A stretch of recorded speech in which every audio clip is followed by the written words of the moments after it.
ফরিদপুরের ভাঙ্গায় আসন পুনর্বিন্যাস আন্দোলনকারীদের তাণ্ডব। উপজেলা পরিষদ, নির্বাচন অফিস ও থানায় ভাঙচুর, আগুন, কয়েকজন আহত। নির্বাচনে পিআর সহ 5 দফা দাবিতে জামায়াতের বিক্ষোভ কর্মসূচি ঘোষণা। এক বাক্সে ভোট আনতে চায় ইসলামী দলগুলো, জানালেন চরমোনাই পীর। যারা তাবেদার নয়, যারা দেশপ্রেমিক এবং ইসলাম প্রেমিক, মানবতা প্রেমিক, তাদেরকে নিয়ে ইনশাআল্লাহ আমরা যুগপৎ আন্দোলনে থাকব।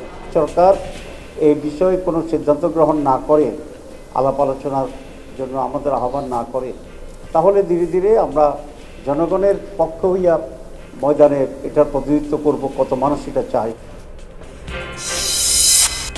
জনগণের ম্যান্ডেট ছাড়া রাজপথের কর্মসূচি গণতন্ত্র বাধাগ্রস্ত করবে, মন্তব্য বিএনপি নেতাদের। ফেব্রুয়ারির নির্বাচন বানচালের ষড়যন্ত্র করছে আওয়ামী প্রেতাত্মারা। নির্বাচনে গিয়ে জনগণের ম্যান্ডেট নিয়ে পরিবর্তন করা যেতে পারে, এর বাইরে কিছু করতে গেলে সেটা গণতন্ত্রকে বাধাগ্রস্ত করবে। তরুণরা চাইলে কোনো সমস্যা অমীমাংসিত থাকবে না। ইয়ুথ ভলান্টিয়ার অ্যাওয়ার্ড অনুষ্ঠানে প্রধান উপদেষ্টা।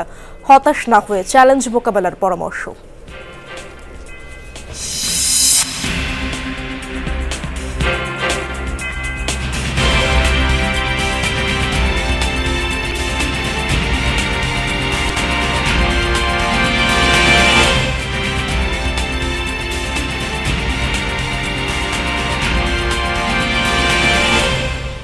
আমন্ত্রণ যমুনা নিউজে, আপনাদের সঙ্গে আছি আমি ইশরাত জাহান। ফরিদপুরের ভাঙ্গায় সংসদীয় আসন পুনর্বিন্যাসের প্রতিবাদ আন্দোলন ঘিরে ব্যাপক সহিংসতা হয়েছে। থানা, উপজেলা পরিষদ, নির্বাচন অফিস সহ কয়েকটি স্থাপনায় ভাঙচুর ও আগুন দেওয়ার ঘটনা ঘটেছে। আজ শৃঙ্খলা বাহিনীর সাথে সংঘর্ষে কয়েকজন আহত হয়েছেন বলে দাবি আন্দোলনকারীদের। মহাসড়কের বিভিন্ন স্থানে অবস্থান নিয়ে আছেন বিক্ষোভকারীরা। পরিস্থিতি থমথমে।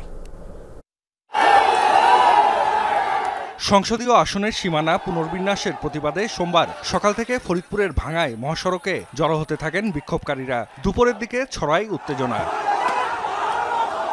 এক পর্যায়ে ভাঙ্গা থানা ও ট্রাফিক পুলিশের কার্যালয়ে হামলা ও ভাঙচুর চালানো হয়। বিক্ষোভকারীদের সাথে সংঘর্ষ বাধে পুলিশের। থানার পাশাপাশি উপজেলা পরিষদ কার্যালয়, নির্বাচন অফিস সহ আরও কয়েকটি স্থাপনায় ভাঙচুর ও আগুন দেয়া হয়। গণমাধ্যম কর্মীদের উপর হামলার ঘটনাও ঘটে। এর আগে বেলা 11টার দিকে ঢাকা, খুলনা ও ফরিদপুর বরিশাল মহাসড়কের অন্তত 6টি পয়েন্টে অবরোধ করেন আন্দোলনকারীরা। এতে রাজধানী থেকে ভাঙ্গা হয়ে চলাচলকারী 21 জেলার যান চলাচল বন্ধ হয়ে যায়। মহাসড়ক অবরোধ করায় চরম ভোগান্তিতে পড়েন যাত্রী ও পরিবহন চালকরা।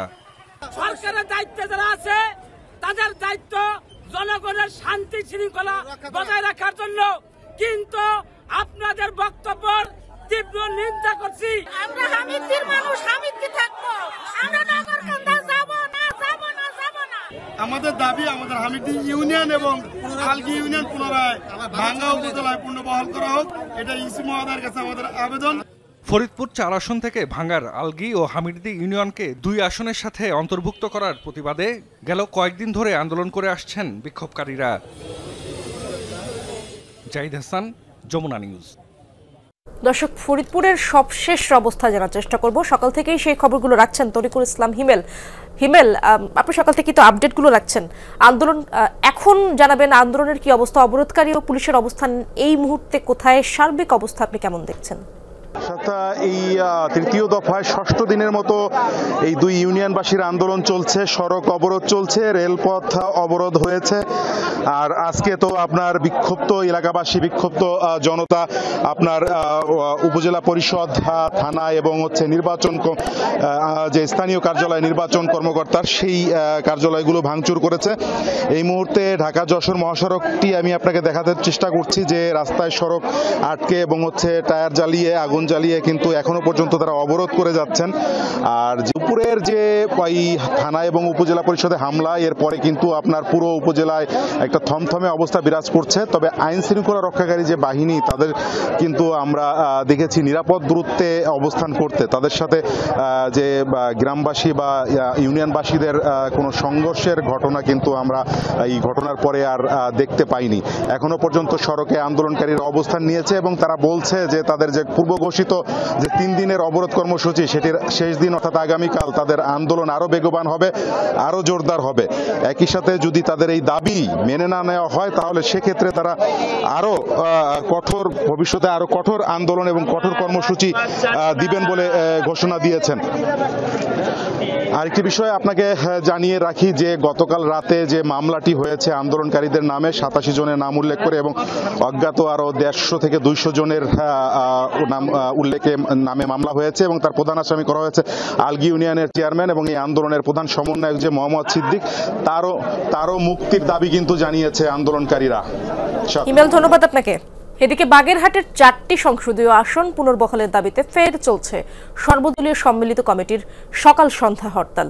সকালে ঢাকা খুলনা মহাসড়কের বিভিন্ন গুরুত্বপূর্ণ পয়েন্টে অবস্থান নেয় স্থানীয়দের পাশাপাশি বিভিন্ন রাজনৈতিক দলের নেতাকর্মীরা। জেলা প্রশাসকের কার্যালয়ের সামনেও অবস্থান নিয়ে স্লোগানে 4টি আসনের দাবি তুলে ধরেন অনেকে।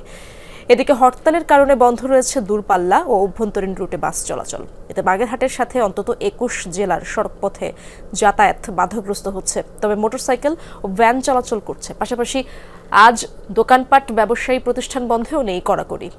শারদীয় দুর্গাপূজার কথা চিন্তা করে মঙ্গল ও বুধবার অর্ধ দিবস হরতাল পালন করবে সংগঠনটি। জেলার সংসদীয় আসন 4টি বহাল রাখার দাবিতে বেশ কয়েকদিন ধরেই হরতাল ও অবস্থান কর্মসূচি পালন হচ্ছে।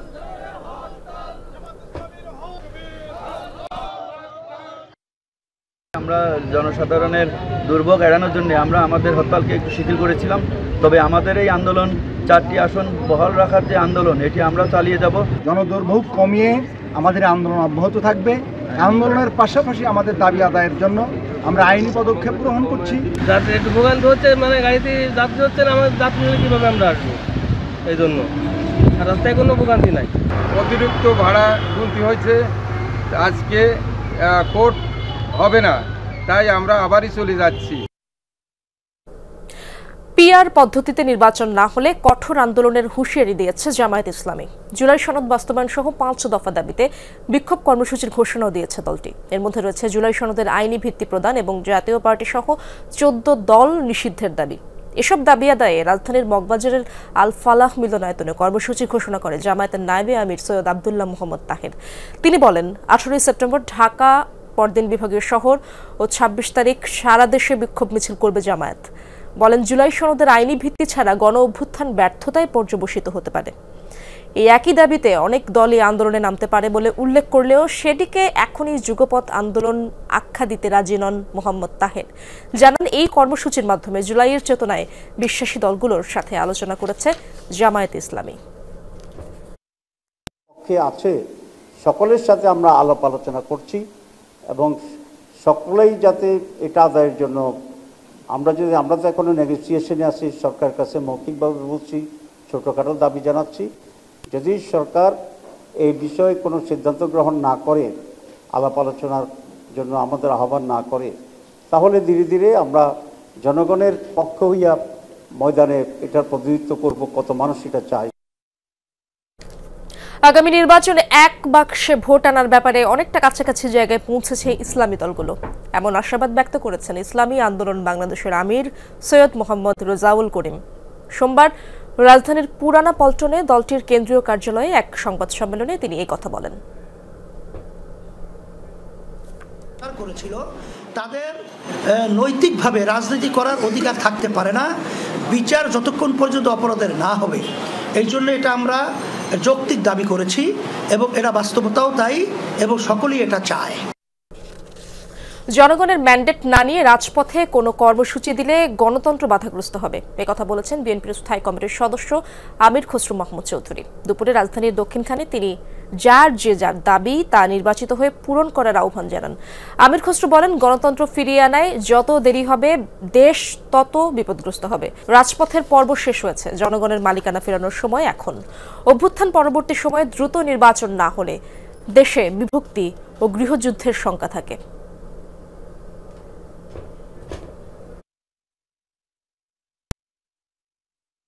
নির্বাচনে গিয়ে জনগণের ম্যান্ডেট নিয়ে পরিবর্তন করা যেতে পারে, এর বাইরে কিছু করতে গেলে সেটা গণতন্ত্রকে বাধাগ্রস্ত করবে।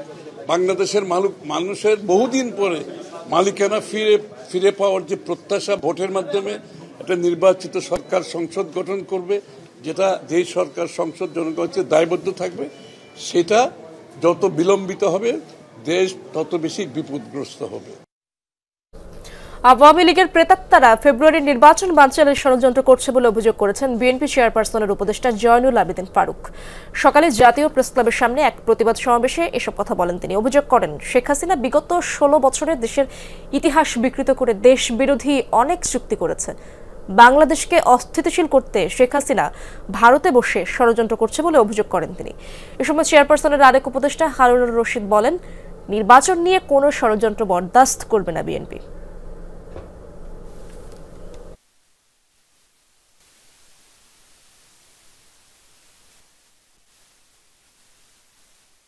যে আওয়ামী লীগ গণতন্ত্রে বিশ্বাস করে না, সে আওয়ামী লীগের প্রেতাত্মারা কি করে প্রফেসর মোহাম্মদ ইউনূস, আপনি আমার লোক নয়, আপনি 18 কোটি মানুষের লোক। সে 18 কোটি মানুষের অভিব্যক্তি হলো এক, যারা আপনার ঘোষিত ফেব্রুয়ারির নির্বাচনকে বানচাল করার হীন প্রচেষ্টা করছে। তরুণরা সক্রিয় থাকলে দেশের কোনো সমস্যাই অমীমাংসিত থাকবে না বলে আশা প্রকাশ করেছেন অন্তর্বর্তী সরকারের প্রধান উপদেষ্টা ডক্টর মোহাম্মদ ইউনূস। সকালে রাজধানীর তেজগাঁওয়ে প্রধান উপদেষ্টার কার্যালয়ের শাপলা হলে ইয়ুথ ভলান্টিয়ার অ্যাওয়ার্ড অনুষ্ঠানে তিনি কথা বলেন। ডক্টর ইউনূস জানান, নতুন নীতি যুগান্তকারী ধারণা ও সামাজিক পরিবর্তনের অগ্রদূত হিসেবে দেখতে চান তরুণদের। তাদের উদ্ভাবনী শক্তি কেবল শিক্ষাক্ষেত্রেই সীমাবদ্ধ নেই বলে মন্তব্য করেন প্রধান উপদেষ্টা। রাজধানীর তেজগাঁয়ে প্রধান উপদেষ্টার কার্যালয়ের শাপলা হলে ইয়ুথ ভলান্টিয়ার অ্যাওয়ার্ড 2025-এর আয়োজন। প্রধান অতিথি অন্তর্বর্তী সরকার প্রধান ডক্টর মোহাম্মদ ইউনূস। অনুষ্ঠানের শুরুতে সামাজিক ক্ষেত্রে অসাধারণ অবদানের জন্য 12 জন যুব উদ্যোক্তার হাতে পুরস্কার তুলে দেন তিনি। যারা পুরস্কার পেয়েছে তাদের আমার প্রাণঢালা অভিনন্দন। ডক্টর ইউনূস বলেন, তারুণ্য আমাদের জাতির চালিকা শক্তি। তিনি বলেন, একটি দেশের যুব সমাজ যদি সক্রিয় থাকে, উদ্যমী ও উদ্ভাবনী শক্তিতে বলীয়ান হয়, তখন কোনো প্রতিবন্ধকতায় তাদের অগ্রযাত্রাকে থামিয়ে রাখতে পারে না। আজ আমরা তারুণ্যের শক্তিকে উদযাপন করছি। এটি আমাদের জাতির চালিকা শক্তি। অন্তর্বর্তী সরকার প্রধান আরও বলেন, তরুণদের উদ্ভাবনী শক্তি কেবল শিক্ষাক্ষেত্রেই সীমাবদ্ধ নেই। তরুণরা স্বাস্থ্যসেবা, পরিবেশ সুরক্ষা, দারিদ্র্য বিমোচন এবং সামাজিক ন্যায় বিচার প্রতিষ্ঠায়ও অগ্রণী ভূমিকা পালন করছে। এই তরুণরাই 24-এর গণ অভ্যুত্থানে নেতৃত্ব দিয়েছে। তরুণরাই যুগে যুগে এ দেশের ইতিহাস রচনা করেছে। তরুণদের উদ্ভাবনী শক্তি আজ কেবল শিক্ষাক্ষেত্রেই সীমাবদ্ধ নেই। তরুণরা স্বাস্থ্যসেবা, পরিবেশ সুরক্ষা, দারিদ্র্য বিমোচন এবং সামাজিক ন্যায় বিচার প্রতিষ্ঠায়ও অগ্রণী ভূমিকা পালন করছে। চলার পথে প্রতিনিয়ত নতুন নতুন চ্যালেঞ্জ আসবেই, কিন্তু এই চ্যালেঞ্জগুলো নিয়ে হতাশ হলে চলবে না, বরং তা মোকাবেলার পরামর্শ দেন ডক্টর ইউনূস। আমাদের চলার পথে প্রতিনিয়ত নতুন নতুন চ্যালেঞ্জ আসবে। কখনো তা জনস্বাস্থ্যের সংকট, কখনো শিক্ষার অপর্যাপ্ত সুযোগ, আর কখনো পরিবেশগত বিপর্যয়। কিন্তু চ্যালেঞ্জগুলো নিয়ে হতাশ না হয়ে বরং এগুলোকে আমাদের নিজস্ব শক্তি দিয়ে ঐক্যবদ্ধভাবে মোকাবেলা করতে হবে। তরুণরা সক্রিয় থাকলে দেশের কোনো সমস্যায় অমীমাংসিত থাকবে না বলেও মন্তব্য করেন ডক্টর ইউনূস।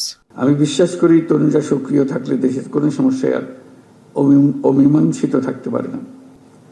আমরা তোমাদের নতুন নীতি, যুগান্তকারী ধারণা এবং সামাজিক পরিবর্তনের অগ্রদূত হিসেবে দেখতে চাই। তরুণদের সম্মিলিত প্রয়াসে বাংলাদেশ একটি উন্নত, মানবিক এবং উদ্ভাবনী রাষ্ট্র হিসেবে বিশ্বে মাথা উঁচু করে দাঁড়াতে পারবে বলেও আশা প্রকাশ করেন অন্তর্বর্তী সরকার প্রধান। উদ্ভাবনী রাষ্ট্র হিসেবে বিশ্বে মাথা উঁচু করে দাঁড়াতে পারবে। লামিয়া তিথি, যমুনা নিউজ, ঢাকা। সর্বোচ্চ আদালত সহ দেশের সব আদালত শেখ হাসিনা সরকারের আজ্ঞাবহ হয়ে গিয়েছিল। যুদ্ধাপরাধের বিচারের নামে নাটক সাজানো হয়েছিল, ফরমায়েশি রায় লেখা হতো আগেই। ট্রাইব্যুনালের সাক্ষ্যে সব কথা বলেন দৈনিক আমার দেশ পত্রিকার সম্পাদক মাহমুদুর রহমান। বিচারপতি গোলাম মর্তুজা মজুমদারের নেতৃত্বাধীন আন্তর্জাতিক অপরাধ ট্রাইব্যুনাল 1-এ আজ এই সাক্ষ্য গ্রহণ হয়। মানবতা বিরোধী অপরাধের মামলায় ক্ষমতাচ্যুত প্রধানমন্ত্রী শেখ হাসিনা সহ 3 জনের বিরুদ্ধে আন্তর্জাতিক অপরাধ ট্রাইব্যুনালে সাক্ষ্য দেন মাহমুদুর রহমান। মাহমুদুর রহমান বলেন, শেখ তাপস ও আওয়ামী লীগ নেতাদের ষড়যন্ত্রেই বিডিআর হত্যাকাণ্ড হয়। সেনাবাহিনীকে দুর্বল করাই ছিল এর লক্ষ্য। এই মামলায় শেখ হাসিনা, আসাদুজ্জামান খান কামাল ও চৌধুরী মামুনের বিরুদ্ধে এই পর্যন্ত ৪৫ জন সাক্ষীর সাক্ষ্য গ্রহণ শেষ হয়েছে। নাহিদ ইসলাম সহ আর ২-১ সাক্ষ্য গ্রহণের মধ্য দিয়ে শেখ হাসিনা ও আসাদুজ্জামান খান কামাল ও চৌধুরী আব্দুল্লাহ মামুনের বিরুদ্ধে সাক্ষ্য গ্রহণ শেষ হবে বলে জানিয়েছেন চিফ প্রসিকিউটর তাজুল ইসলাম। এছাড়া আশুলিয়ায় হত্যা ও মরদেহ পোড়ানোর মামলায় আজ ট্রাইব্যুনাল ২-এ সাক্ষ্য গ্রহণ শুরু হবে। আদালত ব্যবস্থাগুলো যে তার ইশারায় চলতো এবং আদালতগুলো যে তাদের কৃতদাসের ভূমিকায় অবতীর্ণ হয়েছিল সেই বিষয়গুলো কিন্তু তিনি বলার চেষ্টা করেছেন।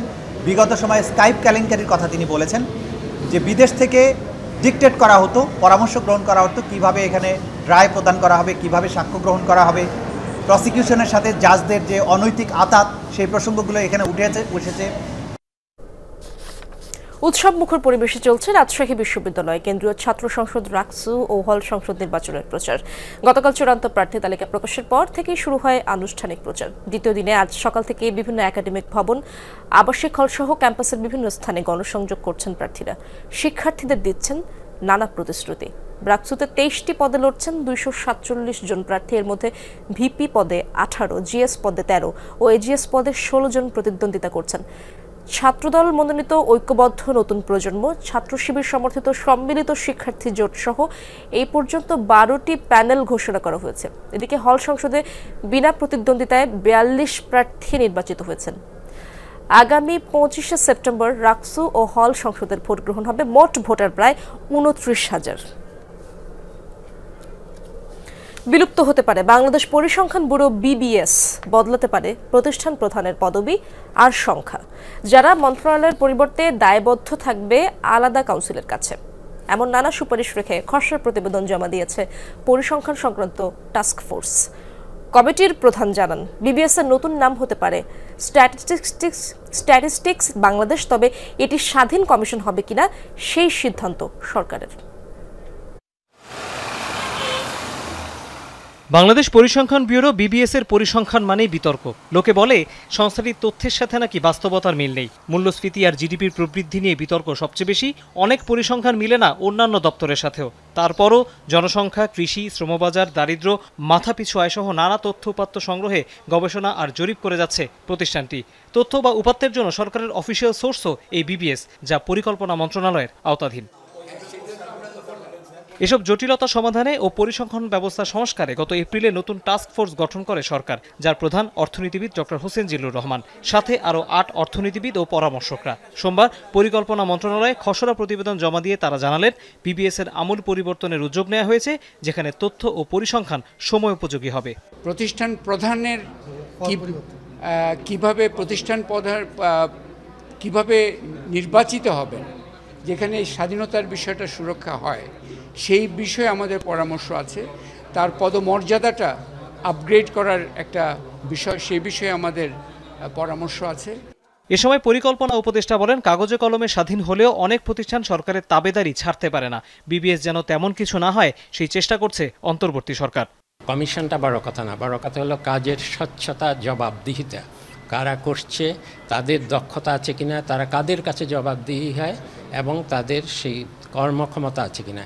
এর মধ্যে স্বাধীনতার প্রশ্ন থাকে, কিন্তু সেটা কোন পর্যায়ে কিভাবে স্বাধীনতা, সেটা ওনাদের রিপোর্টে কিছুটা বাস্তবসম্মত। আপাতত সরকারের মতামতের জন্য এই খসড়া প্রতিবেদন জমা দিল টাস্ক ফোর্স কমিটি। এটি চূড়ান্ত হতে পারে 2 থেকে 2.5 মাস পর। তৌহিদ হোসেন, যমুনা নিউজ, ঢাকা। চট্টগ্রাম বন্দরে নতুন মাশুল কার্যকর হয়েছে। গড়ে খরচ বেড়েছে 41%। রোববার রাতে প্রজ্ঞাপন জারি করা হয়, আজ থেকে কার্যকর হয়েছে। 1986 সালের পর বন্দরের মাশুল বাড়ানো হয়েছে। সমুদ্রপথে আমদানি রপ্তানি কন্টেইনারের 99%ই চট্টগ্রাম বন্দর দিয়ে পরিবহন হয়। 24শে জুলাই বন্দরের প্রস্তাবিত মাশুল অনুমোদন করেছিল অর্থ মন্ত্রণালয়। সে সময় মাশুল বাড়ানোর বিষয়ে আপত্তি জানায় বন্দর ব্যবহারকারীরা, তবে তা আমলে নেওয়া হয়নি। বন্দর কর্তৃপক্ষ 20 ফুট লম্বা প্রতিটি কন্টেইনার থেকে গড়ে মাশুল আদায় করে 11,849 টাকা। নতুন মাশুল কার্যকর হওয়ায় এখন কন্টেইনার প্রতি বাড়তি দিতে হবে গড়ে 4,395 টাকা। প্রতি কন্টেইনারে মাশুল বাড়ছে গড়ে 37%। কন্টেইনার পণ্যে প্রতি কেজিতে আগে গড়ে মাশুল দিতে হতো 1 টাকা 28 পয়সা।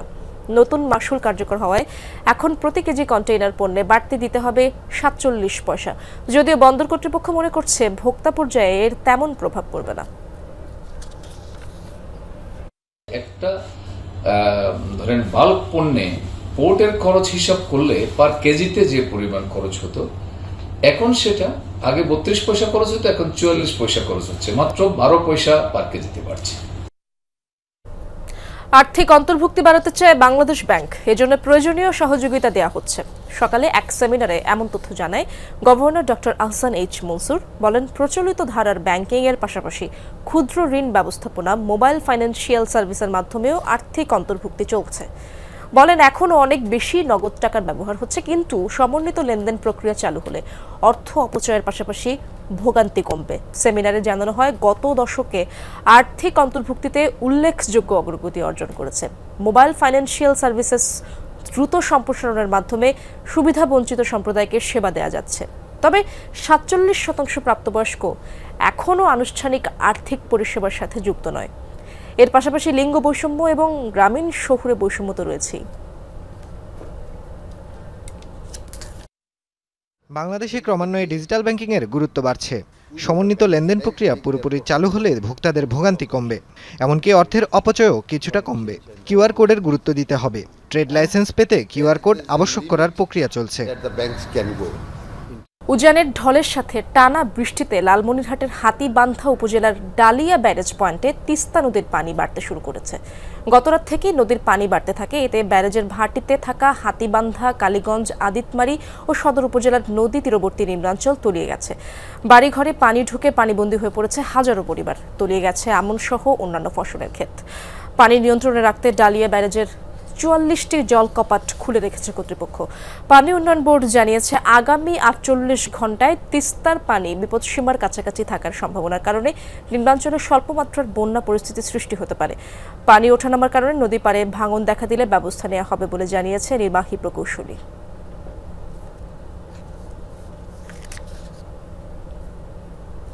চন্দনায় এসে বাসের ধাক্কায় অটোরিকশায় থাকা 3 যাত্রী নিহত হয়েছেন, আহত হয়েছেন 7 জন। দুপুরে চট্টগ্রাম কক্সবাজার মহাসড়কের হাসুনদন্ডি এলাকায় এই দুর্ঘটনা ঘটে। প্রত্যক্ষদর্শীরা জানান, শাশুড়ি ফাতেমা বেগমকে দোহাজারি হাসপাতালে ডাক্তার দেখিয়ে চন্দনাইশ পৌরসভার বাড়িতে ফিরছিলেন শামীম আক্তার। পথে ঈগল পরিবহন বাসের সাথে সিএনজি অটোরিকশার সংঘর্ষে ঘটনাস্থলেই প্রাণ হারান বউ শাশুড়ি এবং শরীফ নামে অপর এক যাত্রী। তিনি ওষুধ কোম্পানির বিক্রয় প্রতিনিধি। নিহত 3 জনই অটোরিকশায় ছিলেন। আহত 7 জনকে বিভিন্ন হাসপাতালে ভর্তি করা হয়েছে।